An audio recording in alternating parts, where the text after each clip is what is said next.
In just one painting, I'm going to debunk all the annoying watercolor painting myths that are limiting artists' potential without them even knowing.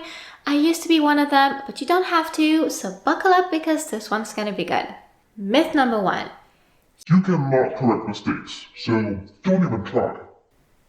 Watercolor has that reputation of being hard, and while there's some truth to that, I'd like to bring some nuance here because if you're like me, a pencil artist who enjoys details and leans into perfectionism, you might quickly feel like you don't belong or get discouraged before even starting. That can cause serious damage, hinder confidence, and limit creativity. And I documented that part of my journey on my website if you want to check it out later.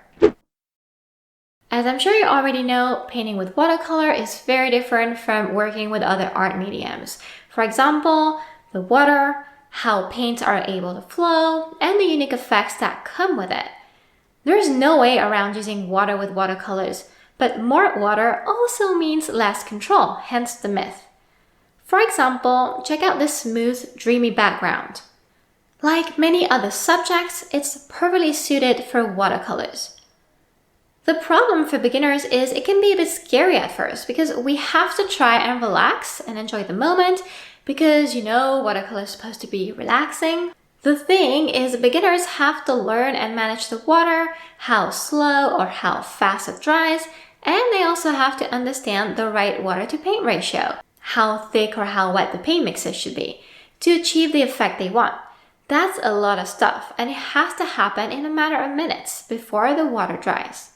I've been there before, but I wish someone told me that it didn't have to be that bad.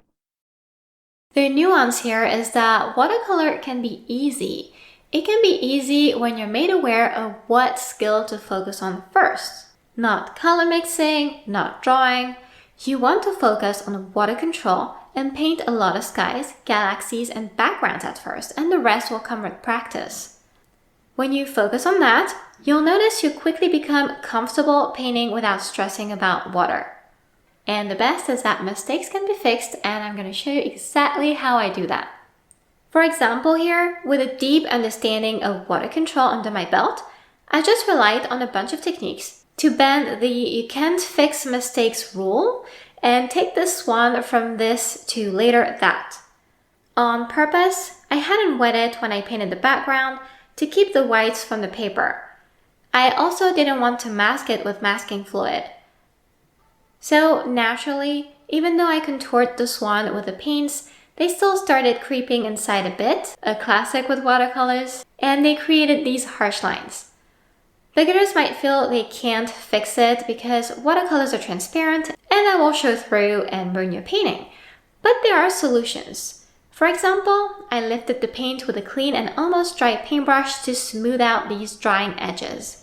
After a second layer on this background, there was no paint noticeably creeping inside the swan anymore. But the sketching lines looked really harsh because remember, I contoured them and the paint stopped right there in that non-natural kind of way.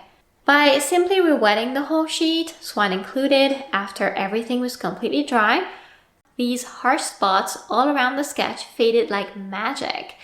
They, in fact, got smoothed out by that extra layer of clear water, and you can see I took advantage of that to keep working on the edges of the background. I use this technique a lot in sky or galaxy paintings. It really helps clouds and other additions blend in the background in a way that looks more realistic. Now check out this little patch of paint there. I was trying to fix it, and the paint was starting to lift because the paper was becoming too dry. So I knew it was time to stop. And while experts will tell you to leave it alone altogether and not try to fix it at all, I used that technique again of wetting the sheet after it was completely dry to smooth it out and even add a bit more paint on the desired area. That can work to conceal something as long as the paint wasn't too thick and dark underneath. Another way to fix little things, for example, the paint doesn't blend in the way that you want it to, or it doesn't look as good as you would like it to. And in this case, I go and I use a clean and damp paintbrush and I either pull the excess paint over onto other areas or I clean up an edge that I don't like when everything is still wet. That requires a good understanding of how much water should be on the brush to match that of the paper, but you see my point. We can fix anything in watercolor. On this one, I didn't like the way I shaped the tail, so because I know watercolor is easier to work with when we start with light colors and gradually make them darker, I was able to easily alter the shape with a darker, thicker mix of paint over the light base, and you can't even tell I did that afterwards. And there I added yellow outside of the beak area, not on purpose, it was just a mistake, so I took it off quickly before it dries with a clean and almost dry paintbrush. Bottom line is that you can fix everything, and certainly not when you're just getting started because you have so much more to worry about in the beginning, but later on, once you have the basics down and good water control, it's absolutely possible. The one and only rule I tend to follow religiously is to avoid the dark colors too early in a painting, because it is easier to conceal or improve something when the paint is light. Myth number 2. Do not use white. I repeat, do not use white. To be fair, not everyone will preach that, nor did anyone criticize my artwork in a harsh way or anything. But there's this idea lingering around that real watercolors are the ones with paper white highlights. And it makes me cringe every time. Because yes, watercolors are beautiful when you manage to preserve the whites from the paper. I agree that they look fresh, light, they're gorgeous, and I'm admirative of those paintings. And whenever it's possible, if that serves your style, I would encourage you to try and do just that. I've actually used that approach in some of my paintings, and again in this one painting, since most of the subject was very light in color. But in most of my works, I usually won't find a use for this. That myth is a problem for those of us who prefer a realistic style because it can make us feel like we're not doing it right or that we have no business even attempting watercolors, at least if you're sensitive like I am. These paper white highlights, depending on the subject, they can look very fake, knowing that whites are never completely white. And while it can be charming in modern and loose watercolor works, it does not serve a realistic style at all. And to my liking, and that's really personal preference, a lot of paintings look flat and unfinished when the whites are really, really white. So the point is not to say that this style is great while this style is not as good. It's just that the myth is very widespread, but it's not for everyone. With some paintings, I tried fighting my natural preference for realism to appear looser, because at some point I felt I needed to change my style to be a true watercolor artist, and it just doesn't work. It can make an artist feel miserable, and I don't recommend it. Being influenced in that way can really make you waste some potential and some time. So if you enjoy to add gouache or white watercolor to your paintings, if that even helps you in the beginning to conceal little mistakes, or if you love the looks, please go for it, and little by little, you can either work with both methods like I am, or you can carve your own specific style and technique. Besides, adding artificial white highlights is just awesome to fix areas that should have been whiter, like I did it in the swan, or to paint the tiny highlights that are so difficult to preserve. And notice how we can't even tell I added gouache next to the paper white areas. The key with artificial highlights is to try and not overdo it. That takes some failed attempts, but you can manage well over time. I also really want to point out how magical artificial highlights can look on watercolors. I love to use that technique on forest paintings in particular, an effect paper white highlights cannot provide. You can learn how to paint these magical forests or learn to master water control with me on Skillshare. I'll link a couple of classes that could help you with that in the description of the video. Otherwise, you can join my Patreon and paint this one along and many other projects in real time. Myth number 3, and this one is the most annoying. Are you ready? Do not overwork your watercolors. You have to let them do their thing. And I'm a little bit guilty here because I did make a video about overworking watercolors a while back. But even then, I noticed that what overworking means to me is not what overworking means to everyone. Overworking can alter the looks of a watercolor sometimes. For example, you don't need to add all the details to make your painting look great. And funnily enough, that's even true for realistic watercolor. In this bear painting I did outdoors recently, I added a lot of hair, but not all the hair, and it still looks realistic.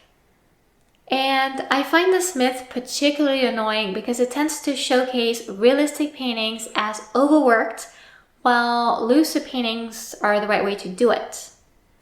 And that's just terrible for the artist who finds happiness and relaxation into painting in layers and adding those details.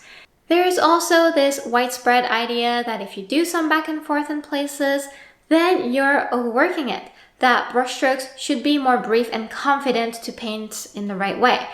And while the back and forth will be true with beginners who are sometimes overwhelmed, they don't really know what they're doing, they're trying to fix stuff, but they don't really have the techniques, it's not the case once you have good control of your paints and you've done it before. And how I'm working with being a tight watercolor artist is whenever I can, I try to paint detailed subjects that I pair up to a loose background, like it's the case here. I find that it really makes the subject stand out and it brings the best out of watercolor in my opinion, because you can really paint very loose, light washes of paint, and also very realistic things. You can do everything. In the eyes of some, I probably heavily overdid this painting because I wet the background multiple times, but I did this with purpose, and that's the difference here. My base layer helped me place the main colors. My second layer helped me intensify those colors and fix some things. There was a lot of back and forth there, terrible thing. But because I have good control over water, all it did was benefit the painting and make it look the way that I wanted it to look. Then remember after that, I smoothed out all the lines around the swan with a third time wetting the page.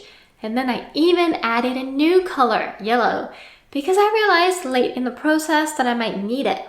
I also added more blue to the reflection of the swan to make it look blurry.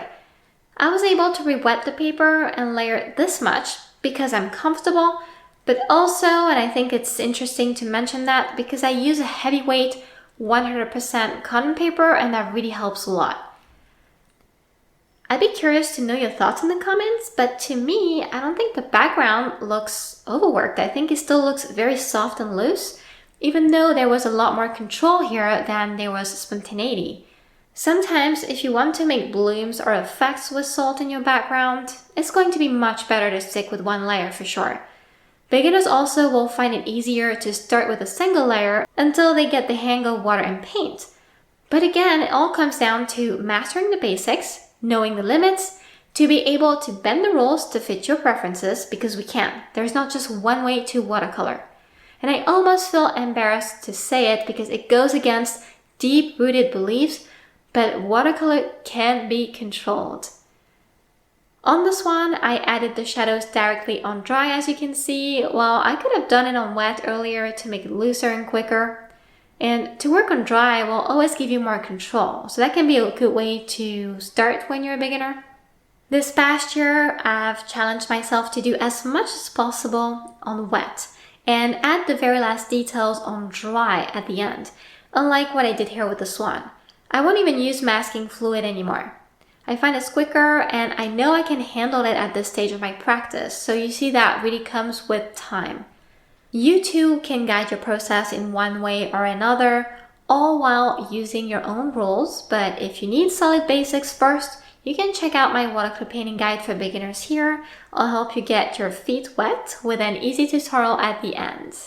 And I hope this video helped you confidence watercolor can be what you want it to be, no matter your style and preferences. Thank you so much for watching, and see you next time!